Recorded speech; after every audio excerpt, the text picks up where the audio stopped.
Good afternoon. My name is Jenny Sass, and I am here for My 529 Utah's Educational Savings Plan.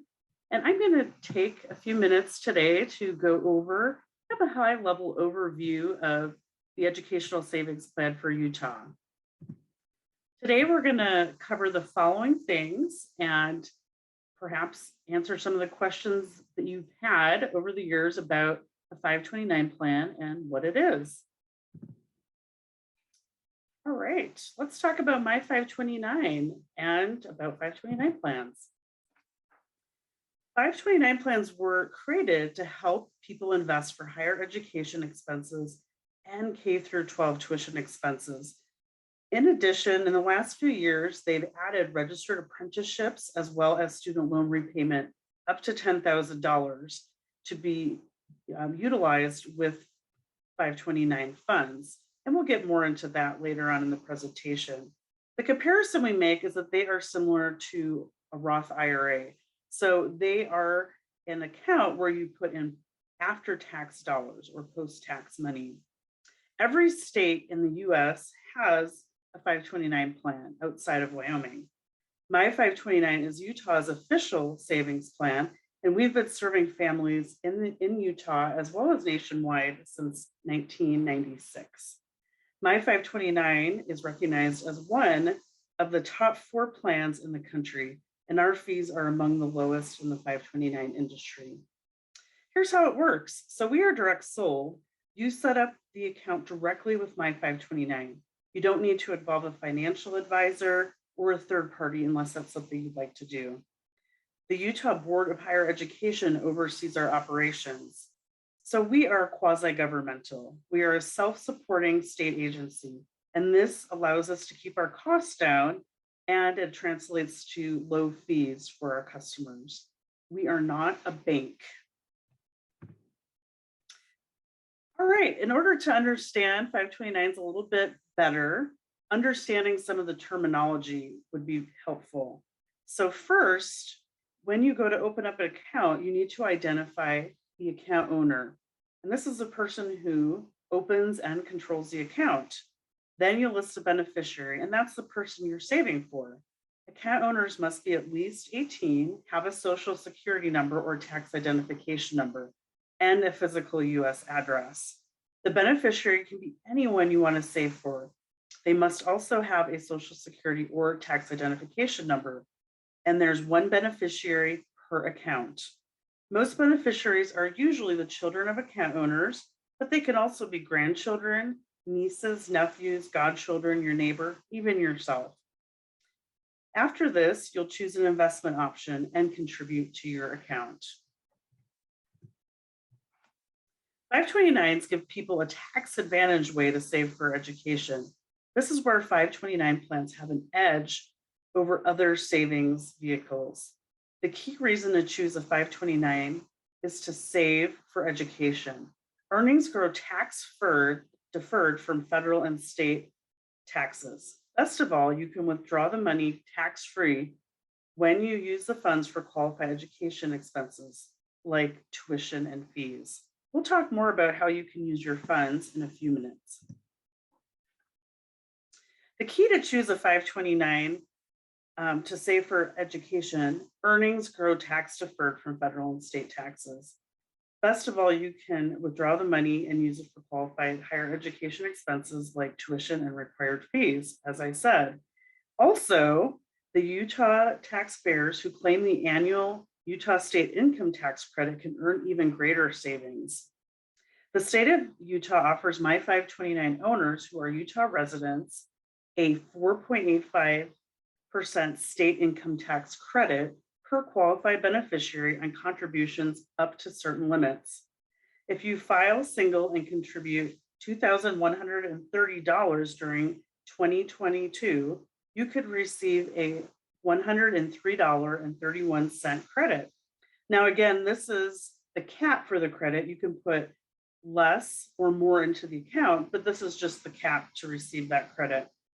Joint filers who contribute $4,260 in 2022 could receive $206.61 for a tax credit.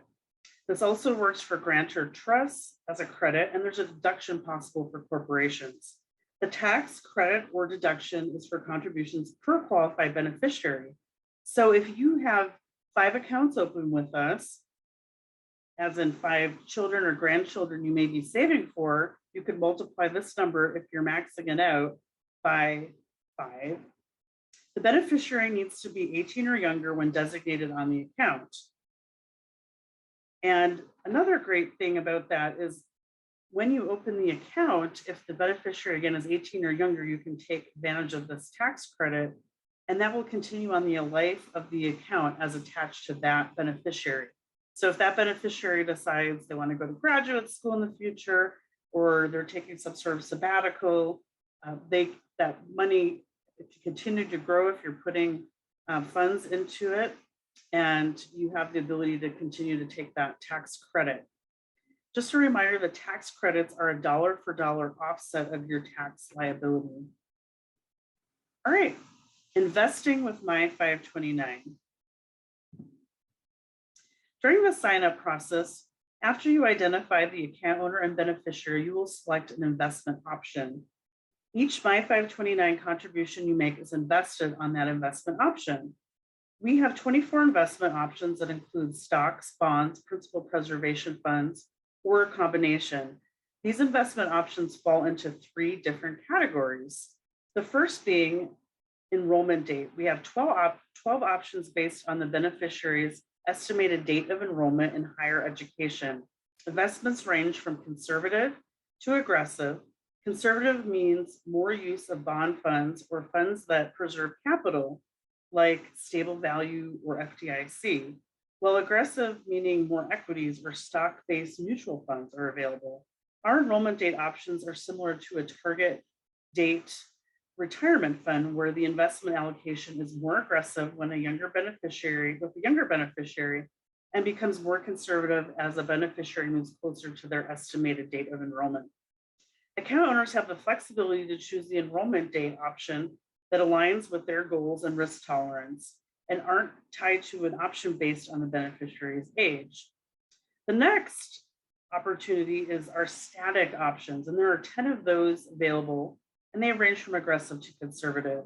If you choose a static option, your investment keeps that allocation until you change it. So I kind of make the comparison of putting your car in a drive, and it's just going to be the same option just going forward. We also have 2 customized options where you can build your own investment allocation. And that's probably going to be for the more savvy investor. You could select how aggressive or conservative you want to be. And from our variety of investment options, you can choose the option that best meets your needs. When you open an account with My 529, it is an investment. My 529 does not provide investment advice.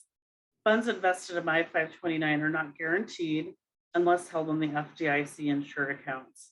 As with any investment, there is a chance that your account could lose value. Then I just wanted to talk briefly about fees. I had mentioned them a little bit earlier. My 529 fees are among the lowest in the nation. My 529 believes keeping fees low so that your investment has more potential for growth. My 529's low fees have been praised by Morningstar, which is an independent investment research firm.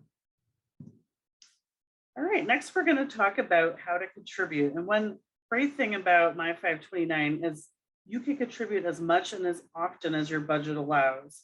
We do not require any minimum balance or ongoing contribution.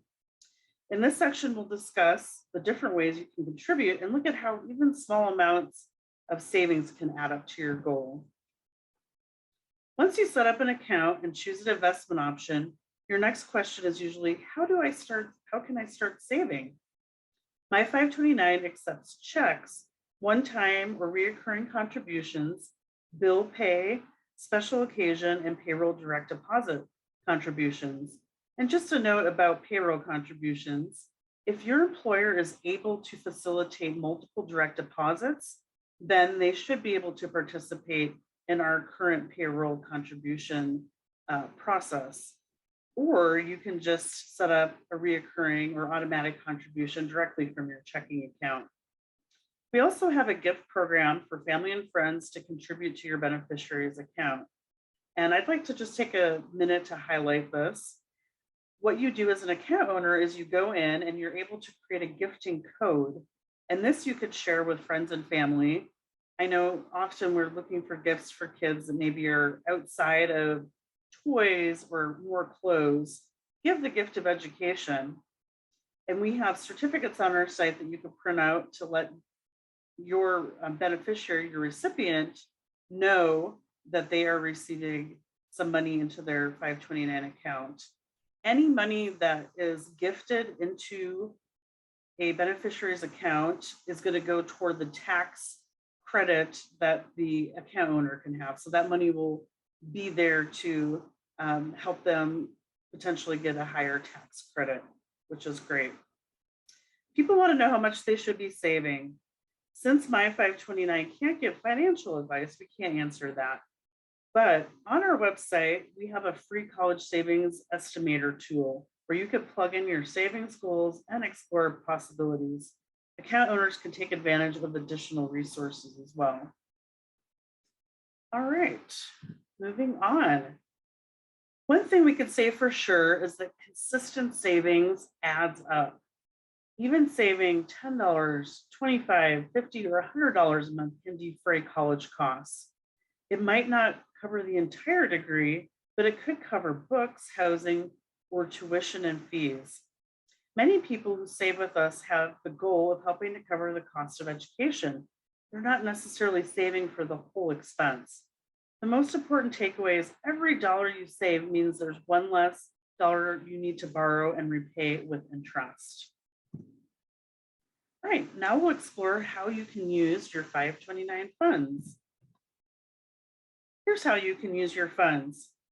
Qualified means that the withdrawals won't be taxed if you use the funds for the following approved education expenses: tuition and required fees, room and board, and this is for students attending at least half-time, required books, supplies, and equipment, computers, computer-related costs, including internet access, registered apprenticeships, K through 12 tuition expenses up to $10,000 annually on public, private, or religious elementary and secondary schools, or qualified education loan repayments up to a total of $10,000 lifetime from all 529 accounts. Just a reminder that you can't use your funds to pay for transportation or cell phones. All right, let's take a look at My 529 withdrawals. My 529 funds can be used at any eligible education institution, public or private, in the United States or abroad that is qualified to participate in federal student aid programs. It's not just for schools in Utah, it's every state across the country and abroad. This illustration tracks the withdrawals My 529 sent directly to institutions in the United States. What it doesn't show is when My 529 sends withdrawals to account owners or beneficiaries who then pay for their own expenses. We highlighted a few of the different kinds of schools, from universities to technical schools. When it's time to make a withdrawal, you can request that the My 529 send a check to you, the account owner, to your beneficiary, or to the designated institution. Here is some of the Utah institutions. The school in the left and right columns are state colleges, universities, and technical schools within the Utah system of higher education. In the center column are some of Utah's private colleges and universities. My 529 funds can be used at eligible technical and trade schools, including such schools as the Taylor Andrews Academy of Hair Design, Healing Mountain Massage School, and Visual Art Institute. And there are other schools that qualify. Check the Federal Financial Aid website to see the most recent list of schools. There are many options available to pay for higher education. A My 529 can be part of your comprehensive college strategy. Paying for college involves pulling funds from different buckets. money you don't have to pay back, and money you do. Scholarships and grants fall into the category of money you won't have to pay back. If your student qualifies, scholarships and grants can greatly reduce the overall price, but typically don't cover the entire cost of tuition or room and board. Funds that require repayment, like student loans and personal loans, can a 529 account affect the possibility of qualifying for financial aid? And this is a question we often get. One myth we hear is that a 529 account will diminish a child's ability to get the best possible financial aid package. Your 529 funds will have a much greater impact on your ability to pay for college than on the amount of financial aid you qualify for.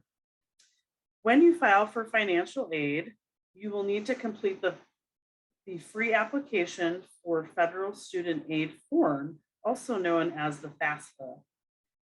Then they'll process your application and give you a number called the Expected Family Contribution, or EFC. The EFC is a number the school uses to calculate how much financial aid you are eligible to receive. They use a formula that includes a family's taxed/untaxed income, assets, and benefits, as well as a family size and family members attending college during that year. 529 assets are factored in as part of the EFC, but all parental assets only count up to 5.64%. All right, here's just a few quick things before we finish up. If plans change. So what can you do if you invest in a 529 account and then your plans change? You can make what's called a non-qualified withdrawal from your My529 account for anything not considered a qualified higher education expense. However, you will pay income tax and a 10% federal penalty tax on the earnings portion, just keeping in mind that this is a post-tax investment. Utah residents must add back or claim the amount of withdrawal as income on their state tax return in the year they made the withdrawal. There are a few exceptions. The penalty tax and add back do not apply if the beneficiary receives a scholarship up to the amount of the scholarship or attends a U.S. Service Academy. It also does not apply if the beneficiary dies or becomes disabled. There are no limits on My529 accounts, no time limits rather. And if there are funds left over in the account, you have the following options. Leave the account open for your beneficiary's graduate expenses, transfer the fund at no cost to a member of the beneficiary's family. And I will say that that is pretty broadly defined. Change the beneficiary on the account at no cost to a sibling or hold it for the next generation, a grandchild. Bottom line, the funds in your My529 account are yours. We would also like to mention 2 scholarship promotional opportunities that are available for Utah residents. Book Your Summer is near and dear to my heart. I work with the state library system for this particular contest, and that's running from May 1st to July 31st. It's really easy to get involved. Go to your local library as a parent and sign your child up for the summer reading program. And then you are eligible to go to bookyoursummer.com and enter to win one of 4 $1,000 scholarship accounts. Our second contest is Make Your Mark, and that happens during September, which is nationally recognized as College Savings Month. Schools, or you can also just go to our website to download the entry form and draw a bookmark design and submit that to us. And we choose 8 winners for that in 4 different grade categories: K through 3, 4 through 6, 7 through 8, and 9 through 12. Again, there will be 8 $1,000 scholarships awarded with that. If you would like more information, please visit our website, my529.org, and just do a search for promotions. All right. Okay, oops. All right. Our next slide is about the employer resources that we have available. So I work a lot with our employers in the Utah community to spread the word about My 529. During the pandemic, we've had to pivot a lot in how we reach employees and reach companies that we work with. And during the course of that, I've developed a customized promotional one sheet that I can create for your company to pass along to employees. It includes a $20 match offer. So it's a one-time match offer that your employees could take advantage of. If they're interested in opening an account for a beneficiary, they get to put $20 into the account, they get a one-time $20 match.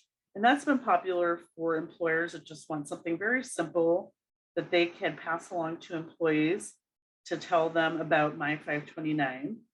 The one sheet includes a promo code, or rather a QR code, that will take them to a special page that we've created just for their company. And we can track what kind of traffic we're getting on that as well. We also are more than happy to set up a table at a health or benefits fair that your company might be offering, as well as do a webinar in-person presentation. We also have content on our employer page that's listed below on various topics. So each month we have a different employer topic that can be included in an HR newsletter or email to employees that is a topic around 529s. All right. So just a reminder that it's free to open a My 529 account, and there are no required ongoing contributions. You can contribute when you want, what you want, when you want. Find all the program rules in our program description, and please read that before opening an account. We believe in telling you about the risks, so here's the information with our legal disclosure that I'd like to share.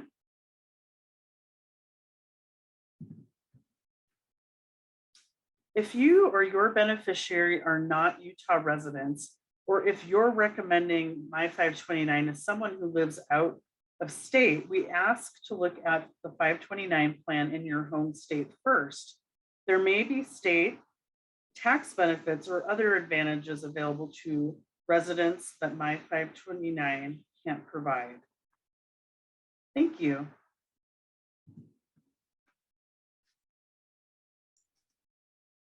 Thank you so much for that information. I really appreciate it. And as someone who works with our nonprofits at the Utah Nonprofits Association, I'm always looking to get good information and resources that can help our members in a multitude of ways.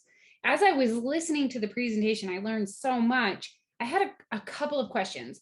Yeah. So when you were talking about the account owner, you said they had to have a social security number. Yeah, that being said, a corporation can own an account. So we have what we call institutional accounts. So that's kind of a good segue into that. So, you know, if someone wanted to, like, let's say there was someone in their organization, I actually had a call of this nature the other day where someone was interested in opening a My 529 account as, you know, a small business owner.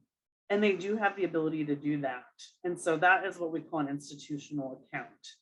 So that is basically the, you know, the company itself is the account owner, and then they designate the beneficiary on the account. And so that is a possibility. Fantastic. The other thing that you were talking about with beneficiaries, which I got particularly interested by, was it can be yourself. It can. Now, bear in mind that this is a long-term investment. And so, you know, and I have people will come up and say, hey, you know, I'm interested in doing my master's in a few years, you know, like, is it worth it? Well, we don't give, you know, advice in terms of financial related topics. But, you know, there are a lot of parents that will open these as early as birth. That being said, you know, they could certainly open them later. You know, I think I had someone, I was actually at a financial literacy event yesterday, and someone came up and, my kid only has a couple of years of school left. Is it worth doing? And, that's a personal decision. However, I think I've told parents, if your kids are working, if they have a job, what's to say they can't give money that they're earning from working to the parent to put in the 529 account? Ooh, I love that. Personal responsibility. Yep, have some skin in the game, as parents like to say. You know what? We all need that reminder every now and then. Yep. You were also talking about qualified expenses, and I may have misheard this, and that's why I'm Yeah. asking about elementary and secondary school. Yes. So that was kind of an interesting thing. So, like I said, 529 plans are nationwide. And so anything that's rolled out on the federal level, the way that Utah's plan is structured, rolls out to us. So K through 12 tuition at public, private, or religious schools are covered with 529 funds. So, if that's the course you want to go, and I kind of wondered about the public school, like why would you have tuition for public schools? But what from my understand, if you were to go out of district, so if you were to send your kid for whatever reason to a different school district, sometimes there's a tuition cost that's incurred with that, where that would, because generally you don't think public school and tuition need. So. Not necessarily, but it is something that you can use your funds for to maybe Yes, offset a potential cost there if you're looking to transfer your children into a private tuition-based yeah, schooling. exactly. Fantastic. So then you were talking about the employer benefits flyer. And on that flyer that you can make unique to the employer, you talked about a $20 match. This Yeah. may be getting a little too far into the weeds, or I'm thinking about the people with more than one child. So if they get that flyer and they want that $20 match, can they get that $20 match for child one, child two, and child three? Or is it one for all three? Does that make sense what I'm asking? I might Oh, be of course. conflating Yeah. everything. And they get it for each child. So if you have 5 kids or maybe 5 grandkids that you would want to open accounts for, it would be eligible for all of those accounts. Now, just bearing in mind that each child needs their own designated account. That being said, as I mentioned, if child A decides not to go to school, there's ability to transfer those funds to other kids because, you're not going to lose the money. There's ways to use it either with, changing the beneficiary or perhaps taking that non-qualified withdrawal I talked about. But yes, in terms of our promotional code, it's a one-time match. And if you're opening one account, you're opening 10 accounts, you can take advantage of that $20. Fantastic. Yeah. And I think my last question, I just wanted to make sure that I understand it, but considering that elementary and secondary schools are covered, I'm assuming my next question is going to be a yes. It's with trade schools. So if somebody's young person wanted to become a welder, a mechanic, can they Yeah. use these funds to gain that education and skill? Yes, and that's one big message we try to spread, especially in some of the more rural parts of the state. I think there's definitely a desire to do those trade and technical schools, as well as the registered apprenticeships are covered now too. I've developed on our website, if you go visit that, I have a registered apprenticeship page that you can access that features all the technical colleges in Utah and just kind of defining what is a registered apprenticeship, because there are apprenticeships and then there are registered apprenticeships which kind of have a government definition to them. And so yeah, trade and technical schools for sure.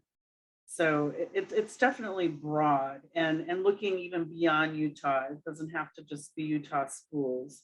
So there's a lot of flexibility. So if you had someone like, for example, if you were a parent or grandparent and you wanted to open one, my 529 account for someone who lives out of state, like a grandchild, you could certainly do that as well. So they don't have to even necessarily live in the state. Does the account owner need to be a resident of Utah? Not necessarily, no. Mm. So we talked about the Utah tax credit. And so as a Utah resident, you get that added bonus. Now, there are some states that do not have a tax advantage beyond the tax-free growth that we talked about that are very connected to all 529 plans. However, there are people in other states that utilize Utah's plan because they don't have any sort of tax benefit attached to their state or they have tax parity. So then they shop around and they're looking for the high ranked plan, the one with low fees, and that will often take them to Utah. Fantastic. Those are all of my questions. Is there anything else that you would like to share with the nonprofits throughout Utah? Just reach out. I'd love to talk to you about sharing these materials with your employees. I think as a Utah employer, it's just so great to offer this. Financial wellness is a hot topic these days. It can cause a lot of worry with people just thinking about the future and being proactive like this and having just really the gift of having such a great 529 plan in Utah. It's just information I think that your employees would love. I think employers are trusted entities where people go for financial information. I mean, you have 401k stuff through your employer. To me, it's just logical and intuitive for an employer to add this to kind of their offering to their employees. And again, it's voluntary benefit. It's no cost. We are not charging you at all. So I do want to emphasize that any interaction, anything we're providing to you as an employer, there is no cost attached to it. Those are some of the best benefits to get going. Well, I just want to say thank you so much. And this whole presentation is going to be available to our members and nonprofits throughout the state of Utah and beyond. And so if anybody has any further questions or needs to know how to contact Jenny, please get a hold of the Utah Nonprofits Association. We're here to support, connect, and make sure that you have what you need to reach your missions and achieve your dreams. So thank you so much, Jenny. And thank you so much to all the nonprofits in our state who really are working to help make our world a better place. Thank you.